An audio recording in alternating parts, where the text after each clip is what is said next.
So over here, you can see that I am in the form editing area. And if I were to go ahead and scroll down, you can see the submit field right here. As with any other field, you can go ahead and click and drag it out and place it wherever you want. Let's say you have a paragraph section over here on the bottom, and if you want the submit to be on the top, you can go ahead and change that out as well.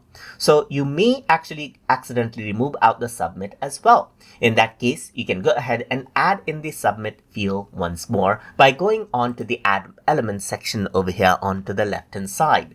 So over here, you can simply go ahead and scroll, and under the basic elements, you can see submit. Simply go ahead and click, and the submit button will be back.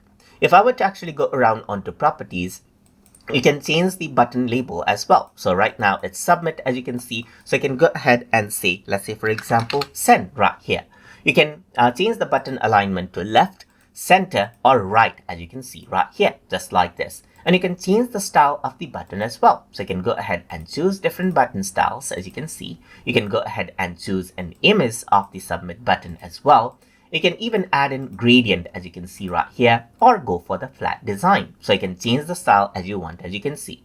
You can even go ahead and add in a button image. Let's say, for example, I'm going to go to, let's say, for example, upload right here. So now if I were to actually go ahead and select out any image right here and then upload it out, let's say, for instance, then that particular image will be set as a button right here. Let me just go ahead and remove, because I just want to go ahead and choose my own button style right here, just like this. So let's just go ahead and select this one, for instance. So once that's done, you can go ahead and duplicate out the send button as well. But usually you got no point of doing that. So let me just go around over here onto on the properties again, and now I can go to advanced. I can add a reset button as well, as you can see right here, like clear all answers, so that whatever data I select, that will be cleared. I can add in a print button right here, just like this as well. So I can do that. I can shrink up the field right here, just like this. So as I actually move, you can see that it actually goes ahead and then moves on to the right. You can move this onto the new line as well if it is not aligned well. So this is what you have, as you can see right here. So let's say, for example, I have this down right here. Let me just go ahead and remove out the sync right here. And you can even have save and continue letter right here. So I'm just going to go around and save data right here. You can go ahead and type that in.